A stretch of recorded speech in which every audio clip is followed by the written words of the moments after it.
नमस्कार। कॉलेजियम का जो विवाद है, यानी कि जजों की नियुक्ति का अधिकार किसे हो, यह जो विवाद चल रहा है, जिस पर आज भारत सरकार और न्यायपालिका यानी उच्चतम न्यायालय सुप्रीम कोर्ट बिल्कुल आमने सामने आ खड़े हुए हैं। तो दरअसल यह विवाद या इस विवाद से जुड़े हुए जो मुद्दे हैं, ये मुद्दे 1940 के दशक में ही आरंभ हो गए थे और इनके बाद की भी कई जो घटनाएं हैं, इनके बाद के जो कई दशक हैं, उन दशकों में भी कई सारी ऐसी घटनाएं होती चली गईं जिन्होंने इस पूरे कॉलेजियम के विवाद की एक पृष्ठभूमि तैयार कर दी। तो जब तक हम उन घटनाओं को नहीं देखेंगे, नहीं समझेंगे, तब तक कॉलेजियम के इस पूरे विवाद को समझना बड़ा मुश्किल है। देखिए, 40 के दशक में संविधान के निर्माताओं को दो चिंताएं थीं। पहली चिंता थी कि जजों की नियुक्ति का ऐसा कौन सा रास्ता बनाया जाए, ऐसी कौन सी प्रक्रिया बनाई जाए जिससे जो मेरिट वाले व्यक्ति हैं, जो प्रतिभावान व्यक्ति हैं, वही जज बन सके।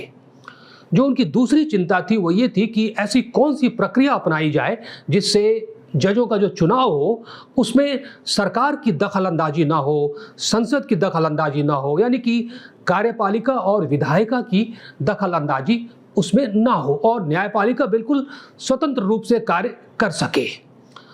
तो अब इन चिंताओं के निवारण के लिए संविधान सभा में 4 विकल्प सुझाए गए। जो पहला विकल्प था वो ये था कि जजों की नियुक्ति राष्ट्रपति ही करे, किंतु ऐसा करते समय वह केंद्रीय मंत्रिमंडल की सलाह ना ले। जैसा कि आप जानते हैं कि हमारे संविधान में ये एक व्यवस्था है कि राष्ट्रपति वही कदम उठा सकता है, वही कार्य कर सकता है जिसकी सलाह उसे केंद्रीय मंत्रिमंडल देता है। किंतु यहाँ पर यह विकल्प सुझाया गया कि जजों की नियुक्ति में या जजों के ट्रांसफर करते समय राष्ट्रपति इस पर केंद्रीय मंत्रिमंडल की सलाह ना ले, किंतु इस विकल्प को खारिज कर दिया गया। जो दूसरा विकल्प दिया गया वो ये था कि जजों की नियुक्ति देश की जो संसद है वो करे। इस विकल्प को भी खारिज कर दिया गया। जो तीसरा विकल्प आया वो था कि सरकार के जो सभी अंग हैं, उन सभी अंगों से चुनकर कुछ व्यक्ति आए और उन व्यक्तियों से बना हुआ जो पैनल है वह जजों की नियुक्ति करे सुप्रीम कोर्ट में और हाई कोर्ट में, या उनका स्थानांतरण करने का अधिकार उसे ही हो। किंतु इस विकल्प को भी खारिज कर दिया गया। अब एक चौथा भी विकल्प दिया गया कि राष्ट्रपति केंद्रीय मंत्रिमंडल की सलाह पर ही जजों की नियुक्ति करे, किंतु जो अंतिम अधिकार हो उस नाम पर वीटो लगा देने का या उस नाम को खारिज कर देने का जो अंतिम अधिकार हो वह अधिकार उच्चतम न्यायालय को हो। किंतु इस विकल्प को भी खारिज कर दिया गया। और अंत में फिर एक जो रास्ता बनाया गया वो वही एक सामान्य सा रास्ता था कि राष्ट्रपति केंद्रीय मंत्रिमंडल की सलाह पर किसी व्यक्ति को जज नियुक्त करेंगे, किंतु यहाँ पे संविधान सभा ने एक शब्द जोड़ दिया। उसने कहा कि ऐसा करते समय राष्ट्रपति मुख्य न्यायाधीश यानी चीफ जस्टिस ऑफ इंडिया के साथ विचार विमर्श करेंगे, उसके साथ एक कंसल्टेशन करेंगे। किंतु इस कंसल्टेशन के बाद भी अगर असहमति बनती है किसी नाम पर तो राष्ट्रपति की बात को ही यानी सरकार की बात को ही प्रमुखता दी जाएगी और उसी का ऊपरी हाथ होगा और उसे ही माना जाएगा। यानी कुल मिलाकर देखें तो संविधान सभा में यह तय हुआ कि जजों की नियुक्ति का जो कार्य है, जो अधिकार है, वह कार्यपालिका यानी कि सरकार के पास ही रहेगा। और फिर इन तमाम बातों को अनुच्छेद संविधान के अनुच्छेद 124 और 217 में जगह दे दी गई।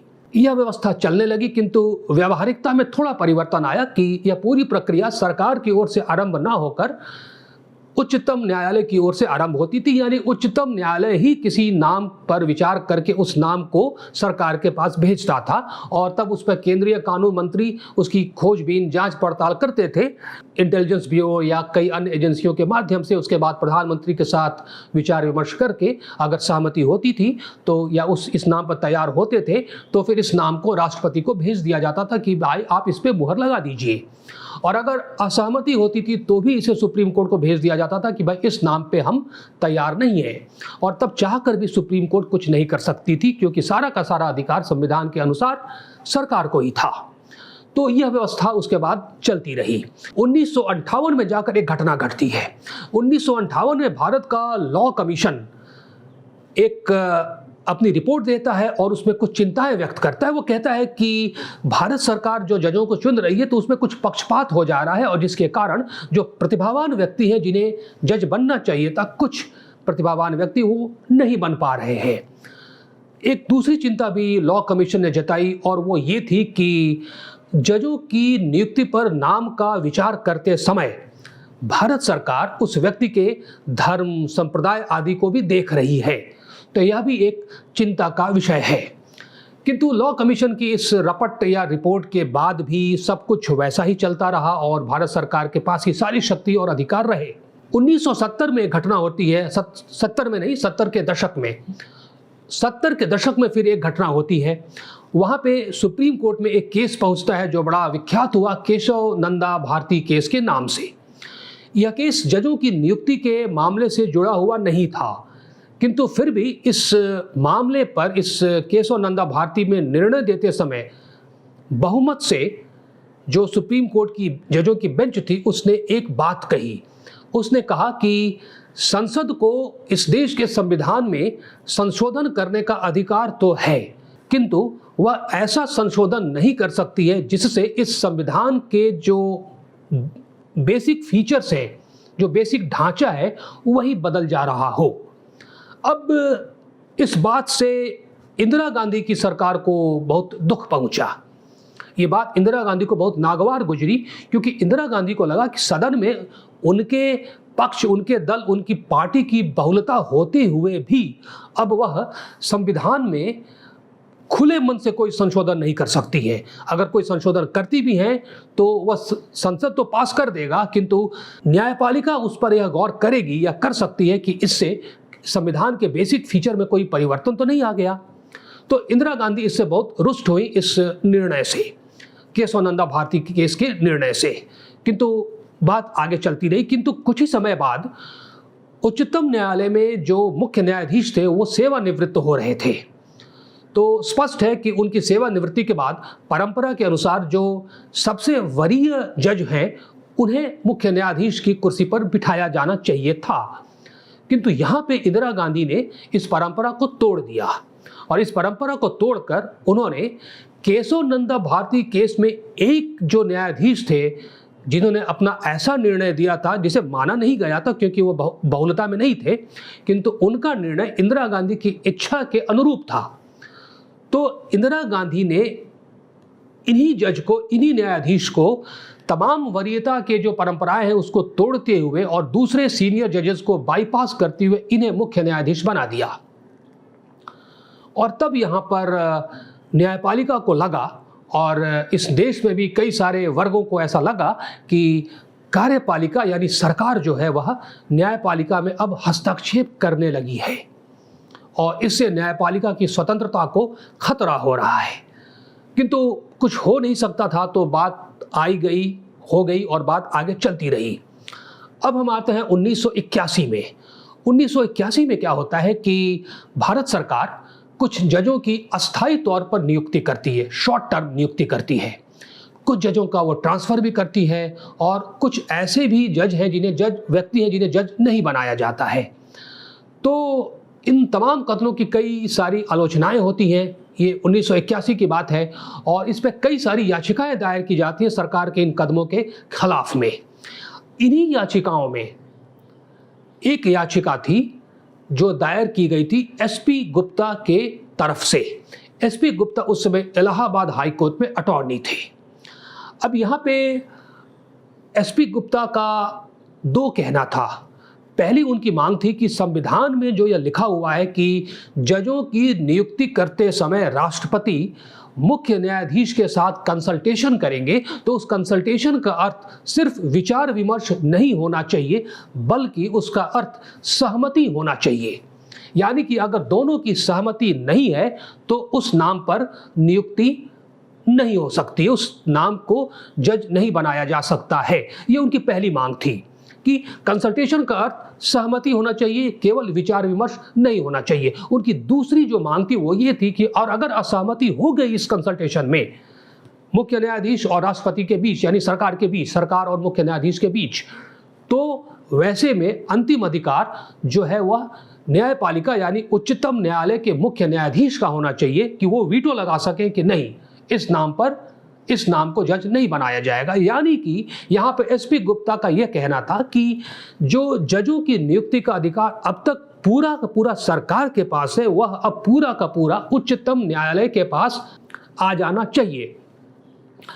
किंतु 5 और 2 कुल 7 जज थे इस बेंच में, तो 5 और 2 के बहुमत से एसपी गुप्ता की इस मांग को ठुकरा दिया सुप्रीम कोर्ट ने। अब देखिए, बड़े मजे की बात, बड़े रोचक बात यहाँ पर यह है कि एसपी गुप्ता ने तो सुप्रीम कोर्ट के पक्ष में ही ये बात कही थी कि आप अपने अधिकार में ले लीजिए सब कुछ, जजों की नियुक्ति का जो अधिकार है, किंतु सुप्रीम कोर्ट ने अपने ही खिलाफ यह एक निर्णय दिया। उसके बाद फिर क्या होता है कि बात यूं ही चलती रहती है, लेकिन 1993 के वर्ष में एक पुनः याचिका दायर की जाती है supreme court advocates on records association के द्वारा। उनका यह कहना है कि अच्छा, यहां पे एक बात और बता दूं कि ये जो एसपी गुप्ता वाला केस था, वो उस केस को इस देश का पहला जजेज केस कहते हैं। ऐसे ऐसे 4 जजेज केस आए और इन चारों केसों ने ही कॉलेजियम और कॉलेजियम के विवाद, इन सब से ये जुड़े हुए थे। तो उसके बाद 1993 की हम बात कर रहे थे, तो 1993 में supreme court advocates on records association ने एक वापस याचिका दायर की और कहा कि आप इस अपने एसपी गुप्ता वाले निर्णय पर पुनः विचार कीजिए। उसने सुप्रीम कोर्ट से कहा और कहा कि आप ये सारा का सारा अधिकार जो है जजों को नियुक्त करने का, ये सरकार के पास नहीं होना चाहिए। और इस केस को देश का दूसरा जजेज केस कहा गया। अब यहाँ पे क्या होता है कि सुप्रीम कोर्ट भी पहली बार एसपी गुप्ता वाले केस में दिए गए निर्णयों से पलट जाती है और पहली बार सुप्रीम कोर्ट अब खुलकर कहती है कि भारत सरकार जो जजों की नियुक्ति कर रही है तो उससे पक्षपात हो रहा है, प्रतिभावान व्यक्ति नहीं पहुंच पा रहे हैं, न्यायपालिका में उसकी दखलंदाजी हो रही है और यह एक तरीके से न्यायपालिका की स्वतंत्रता का हनन है, जो कि संविधान के एक बेसिक फीचर का हनन है। और एक यहाँ पे बड़ा एक रोचक तथ्य है कि सुप्रीम कोर्ट ने ऐसा कह तो दिया कि सरकार की दखलंदाजी हो रही है, मेरिट नहीं आ पा रहे हैं, किंतु अगर आंकड़ों को देखें, जो आंकड़े कहे जाते हैं, जो सार्वजनिक मंचों पर हैं, उसमें ऐसा कहा जाता है कि 1993 में जब ये सुप्रीम कोर्ट बात कर रही थी ये इस दूसरे वाले केस में, उसके पिछले 10 वर्षों में कुल 547 नियुक्तियां हुई थी सुप्रीम कोर्ट में और उच्च न्यायालय के में जजों की। तो इन 547 नियुक्तियों में से केवल 7 नियुक्तियां ऐसी थीं जिन पर राष्ट्रपति और चीफ जस्टिस की सहमति नहीं हुई थी। यानी कि 547 में से 540 नियुक्तियां दोनों की सहमति से हुई थी। फिर भी सुप्रीम कोर्ट ने ऐसा क्यों कहा कि दखलंदाजी हो रही है सरकार की और मेरिट नहीं पहुंच रहा है वगैरह वगैरह। यह एक बड़ी अजीब सी बात है। तो ये जो निर्णय था कि सुप्रीम कोर्ट ने कहा कि ये सब कुछ हो रहा है, ये अच्छा नहीं है, यह निर्णय सुप्रीम कोर्ट ने 7 और 2 के बहुमत से दिया। कुल 9 जजों की बेंच थी, जिसमें 7 जजों ने कहा कि भारत सरकार की ये जो व्यवस्था है कि वो जजों को नियुक्त कर रही है वो अच्छी नहीं है, और इस बहुमत से उसने ऐसा कहा। और पहली बार उसने कहा कि जजों की नियुक्ति के लिए कॉलेजियम होगा और उस कॉलेजियम में बैठेंगे सुप्रीम कोर्ट ऑफ इंडिया के जो मुख्य न्यायाधीश हैं वो, और उनके अलावा 2 और जो सीनियर मोस्ट जज हैं सुप्रीम कोर्ट के, सबसे वरीय जज हैं, वो भी बैठेंगे उसमें। और अगर उच्च न्यायालय में जजों की नियुक्ति की ये बात हो रही है तो उस उच्च न्यायालय के भी 2 सीनियर मोस्ट जज उसमें बैठेंगे। और इस तरह से सुप्रीम कोर्ट ने कॉलेजियम की इस परिकल्पना को, इस व्यवस्था को पहली बार 1993 में जन्म दे दिया। उसके बाद कहा कि उसके बाद सुप्रीम कोर्ट ही ये जो कॉलेजियम है वही तय करेगा किसी एक अमुक नाम पर किसे जज बनाया जाना है, उसकी नियुक्ति करनी है, और उस नाम को यह कॉलेजियम भारत सरकार को भेजेगा। और अगर भारत सरकार उस पर असहमत भी होती है तो भी कुछ नहीं होगा, उसी नाम को अंतिम रूप दिया जाएगा। यानी पहली बार 1993 में सरकार के हाथ से सारा अधिकार निकलकर न्यायपालिका के हाथ में आ गया कि जजों की नियुक्ति अब न्यायपालिका ही करेगी। अब यहाँ पे उच्चतम न्यायालय ने एक और बात कही कि कॉलेजियम तो होगा, किंतु उसने कहा कि जब हम नाम पर विचार करेंगे तो उसका एक मोटा मोटी आधार वरीयता होगी, यानी कि जिस नाम पर हम विचार कर रहे हैं क्या वह सबसे वरीय है या नहीं है अपने उच्च न्यायालय में, उस हाई कोर्ट में, या फिर इस देश में जो तमाम जज हैं उसके बीच में उसकी क्या वरीयता है, इसका एक आधार रखा जाएगा। फिर सुप्रीम कोर्ट ने यह भी कहा उस निर्णय में कि अगर इस वरीयता वाली बात से कोई मेरिट पीछे छूट जा रहा है, कोई मेरिटोरियस व्यक्ति है लेकिन वो वरीय नहीं है, सीनियर नहीं, इसलिए उसकी नियुक्ति नहीं हो पा रही है, या किसी विशेष भौगोलिक क्षेत्र से लोगों का सुप्रीम कोर्ट में जजों का प्रतिनिधित्व नहीं है, वहाँ के लोग सुप्रीम कोर्ट में जज नहीं बने हुए हैं बहुत ज़्यादा, तो इन दोनों चीज़ों के लिए वरीयता वाली बातों की तिलांजलि दी जा सकती है। तो इस तरह से 1993 में कॉलेजियम का जन्म हो गया और उसके बाद सारा का सारा अधिकार जो है वो न्यायपालिका सुप्रीम कोर्ट के पास आ गया जजों की नियुक्ति करने का। बात चलती रही। 1998 में राष्ट्रपति ने सुप्रीम कोर्ट को एक सलाह देने के लिए कहा। राष्ट्रपति को यह अधिकार होता है कि वह किसी भी विषय पर उच्चतम न्यायालय से उसकी सलाह ले सकते हैं। तो अपने इसी अधिकार का उपयोग करते हुए राष्ट्रपति ने उच्चतम न्यायालय से 1998 में पुनः कहा कि आप इस पर फिर से विचार कीजिए कि क्या यह कॉलेजियम की व्यवस्था बिल्कुल ठीक है, दुरुस्त है। तो इस पर निर्णय देते समय, जिसे इस देश का तीसरा जजेज केस कहा गया, इस पर निर्णय देते समय उच्चतम न्यायालय ने ये कहा कि ये बिल्कुल ठीक व्यवस्था है, कॉलेजियम की व्यवस्था ही चलेगी, न्यायपालिका के पास ही अधिकार रहेगा। किंतु यहाँ पे उसने थोड़ा सा परिवर्तन किया और उसने कहा कि अभी कॉलेजियम में चीफ जस्टिस ऑफ इंडिया के अलावा जो 2 जजेज होते थे सुप्रीम कोर्ट के, और बाकी उच्च न्यायालय के तो 2 होते ही थे अगर उच्च न्यायालय की बात के में जज की नियुक्ति की बात होती थी तो ये जो सुप्रीम कोर्ट के जो 2 जजेज होंगे, अब 2 नहीं होकर 4 जजेज होंगे।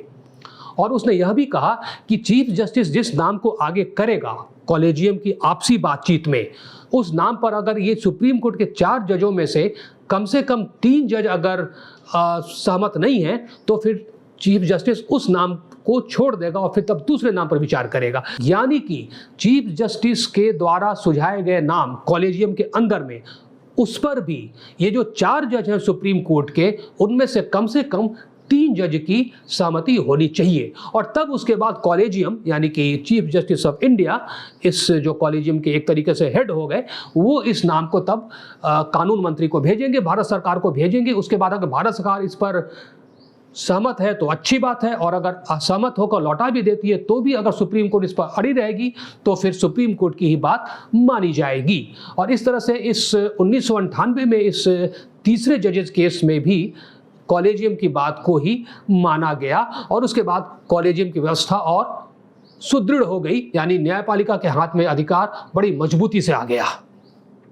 उसके बाद न्यायपालिका पर कई तरह के आरोप लगने लगे कि इसमें कोई पारदर्शिता नहीं है, जब वो किसी नाम पर विचार करती है तो किन कारणों से उसने उस नाम को भेजा है, क्यों वही नाम बेहतर है जज बनने के लिए, ये सारी बातें सुप्रीम कोर्ट नहीं बताती है। कॉलेजियम का अपना कोई सचिवालय भी नहीं है, कोई सेक्रेटेरिएट भी नहीं है, कोई दस्तावेज भी नहीं है उन मीटिंग्स के कि उस मीटिंग्स में क्या चला, उनकी आपसी बातचीत क्या हुई, किसी विशेष नाम पर क्यों उस नाम को ले लिया गया, भाई भतीजावाद हो रहा है, भ्रष्टाचार आ गए हैं इसके चलते, ये तमाम तरह के आरोप लगे। लेकिन फिर भी सुप्रीम कोर्ट नहीं हिली और कॉलेजियम की व्यवस्था चलती रही।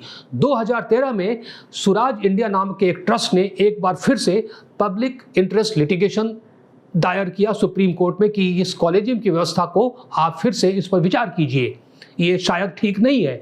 किंतु सुप्रीम कोर्ट ने इस पब्लिक इंटरेस्ट लिटिगेशन को सुना तक नहीं और उसे खारिज कर दिया। उसके बाद हम आते हैं 2014 में। तो 2014 में पहली बार संसद में एक बिल लाया जाता है जिसका नाम है नेशनल जुडिशियल अपॉइंटमेंट कमीशन, और कहा जाता है कि यह एक कमीशन होगा, एक कमेटी होगी, वह जजों की नियुक्ति करेगी, ना कि कॉलेजियम। और उस विधेयक में यह भी बताया गया कि इस कमीशन में कौन कौन से लोग होंगे। इस कमीशन में सबसे पहले चीफ जस्टिस ऑफ इंडिया होंगे, उसके बाद सुप्रीम कोर्ट के 2 और सीनियर मोस्ट जजेज होंगे, उसके बाद भारत के जो कानून मंत्री हैं वो होंगे। यह भी कहा गया कि उस कमीशन में इन चीफ जस्टिस, 2 जज और विधि मंत्री के अलावा 2 प्रबुद्ध व्यक्ति होंगे इस देश के, जो 2 एमिनेंट व्यक्ति हैं वो भी होंगे इस देश के। तो ये एक बड़ी ही व्यापक व्यवस्था थी। विधेयक में यह भी कहा गया कि इन 2 एमिनेंट व्यक्तियों का जो चुनाव होगा इस कमेटी में होने के लिए, उसको भी चुनने के लिए उसमें एक उसने रास्ता सुझाया इस विधेयक में। वो कहा गया कि उन दो एमिनेंट व्यक्तियों को चुनने के लिए भी एक सब कमेटी होगी, जिसमें चीफ जस्टिस ऑफ इंडिया होंगे, जिसमें प्रधानमंत्री होंगे और जिसमें नेता विपक्ष होगा। यानी कि एक बहुत पुख्ता व्यवस्था बनाई गई इस नेशनल जुडिशियल अपॉइंटमेंट कमीशन के बिल के माध्यम से। किंतु इस कानून को चुनौती दे दी जाती है कि यह कानून जो है वह गैर कानूनी है, असंवैधानिक है, और इस बार इसे चुनौती फिर से वही सुप्रीम कोर्ट की बॉडी देती है, supreme court advocates on records association. और इसीलिए इस चुनौती वाले केस को कहा गया supreme court advocates on records association versus union of India, और इसे इस देश का चौथा जजेज केस कहा गया। और इसमें बड़ी शीघ्रता से सुप्रीम कोर्ट ने इस पर सुनवाई करते हुए यह निर्णय दे दिया, और यह निर्णय भी उसने 4 और 1 के बहुमत से दिया कि यह जो एक्ट बना है नेशनल जुडिशियल अपॉइंटमेंट कमीशन, कानून जो बना है यह गैर संवैधानिक है, गैर कानूनी है, असंवैधानिक है, और इसे रद्द कर दिया जाता है। यानी कि कॉलेजियम की व्यवस्था ही रह गई। यानी कि जजों को नियुक्त करने का पूरा अधिकार सुप्रीम कोर्ट के पास जो चला आ रहा था 1993 के बाद से कॉलेजियम वाली व्यवस्था, वह व्यवस्था ही रह गई। अब उसके बाद जब सुप्रीम कोर्ट को ऐसा लगा कि ये मामला तो बड़ा विवादास्पद होता जा रहा है और बड़ा गर्मा सा गया है, तो अपने इस निर्णय को, जिसमें उसने इस नेशनल जुडिशियल अपॉइंटमेंट कमीशन को असंवैधानिक करार दिया था, वो निर्णय देने के बाद उसने एक कॉन्सिक्वेंशियल हियरिंग भी की। उसके बाद भी उसने एक हियरिंग की और उसमें कहा कि चूंकि ये कॉलेजियम ही रहेगा और कॉलेजियम बड़ा एक महत्वपूर्ण विषय है, इसलिए इस विषय पर हम इस देश की जनता का व्यापक विचार जानना चाहेंगे कि क्या है, ताकि इस कॉलेजियम की जो प्रक्रिया है उसे थोड़ा और बेहतर कैसे बनाया जाए। किंतु इस पर कुछ विशेष आगे बात नहीं चली, कॉलेजियम की व्यवस्था रह गई। हाँ, उसके बाद थोड़ा सुप्रीम कोर्ट जो है इस पर पारदर्शिता लाने का उसने प्रयास करना आरंभ किया। जैसे कि अक्टूबर 2017 में उसने पहली बार अपने वेबसाइट पर यह डाला कि हम जिस नाम पर विचार कर रहे हैं, जिसको हमने विचार कर लिया है, जिसे हम भेज रहे हैं भारत सरकार के पास, उसे हमने क्यों चुना है। एक मोटा मोटी उसने आधार बताया, किंतु उसने बहुत गहराई से ये आधार नहीं बताया कि इस व्यक्ति को ही क्यों जज बनाने के लिए सुप्रीम कोर्ट प्रतिबद्ध है या उस पर उसकी कवायद चल रही है। और आप देखिए, एक उदाहरण देता हूं आपको कि 2018 में उत्तराखंड के उच्च न्यायालय के जो मुख्य न्यायाधीश थे KM. Joseph, justice KM. Joseph, उनको सुप्रीम कोर्ट ने उनके नाम पर विचार किया और उन्हें कहा कि आप सुप्रीम कोर्ट के जज बनेंगे। और उसके बाद इस नाम को उसने भारत सरकार को भेजा कि आप इस पे एक स्टैंप लगा दीजिए। तो उस वक्त सुप्रीम कोर्ट ने यह भी बताया कि वरीयता क्रम में इनका जो नंबर है वो 42वां है। तो भारत सरकार ने इस नाम पर अपनी सहमति नहीं जताई और कहा कि ये चूंकि सीनियोरिटी में 42वें नंबर पर हैं और ये परंपरा का हनन है, इसलिए हम इस पर अपनी सहमति नहीं देंगे। किंतु सुप्रीम कोर्ट अड़ गई, उसने कहा कि नहीं, इस पर ही आपको सहमति देनी होगी। और कॉलेजियम के जो कानून बने थे 1993 वाले निर्णय के हिसाब से सुप्रीम कोर्ट के, इसलिए सरकार को इस पर बात माननी पड़ी। सरकार ने यह भी कहा था कि देखिए, के.एम. जोसेफ जो है वो भले उत्तराखंड के हों, जस्टिस के.एम. जोसेफ, लेकिन उनका जो पेरेंट हाई कोर्ट है वो केरल है, और केरल से कई सारे जजेज हैं जो सुप्रीम कोर्ट में हैं। बहुत सारे दूसरे भी ऐसे हाई कोर्ट हैं, वहाँ के जजेज जो हैं, वहाँ से कोई जजेज सुप्रीम कोर्ट में नहीं है। और यह भी कहा कि कुछ जो पिछड़ा वर्ग है उससे भी जजों की संख्या जो है वो कम है। तो इन वर्गों को या उन उच्च न्यायालयों को प्राथमिकता देनी चाहिए और वहाँ से जो जज हैं उन्हें सुप्रीम कोर्ट में लाया जाना चाहिए। किंतु सुप्रीम कोर्ट ने बात नहीं मानी। उन्होंने कहा कि नहीं, हमने तय कर लिया है, हमारे कॉलेजियम ने तय कर लिया है और जस्टिस के.एम. जोसेफ ही जज बनेंगे। तो अंततः भारत सरकार को विवश होकर इस पर अपनी मुहर लगानी पड़ी। तो ये है पूरा घटना चक्र जो 40 के दशक से आरंभ हुआ और ये आज तक यहाँ पहुँचा। उसके बाद कई तरह की बयानबाजियाँ हो रही हैं दोनों तरफ से, सुप्रीम कोर्ट की ओर से भी, भारत सरकार की ओर से भी, कि ये गलत है, ये सही है। किंतु स्थिति यही है कि आज की तारीख में कॉलेजियम ही एक सत्य है। सारा का सारा अधिकार जो है जजों को चुनने का, सुप्रीम कोर्ट के और हाई कोर्ट के जजों को चुनने का और उनके ट्रांसफ़र का, यह कॉलेजियम के पास है, यानी सुप्रीम कोर्ट के पास है, यानी न्यायपालिका के पास है। तो इस पूरी चर्चा को सुनने के लिए आपका हार्दिक धन्यवाद। कृपया इस वीडियो को लाइक करना ना भूलें और इस चैनल को सब्सक्राइब करना ना भूलें। शीघ्र ही हम मिलते हैं किसी दूसरे विषय पर। आपका धन्यवाद और नमस्कार।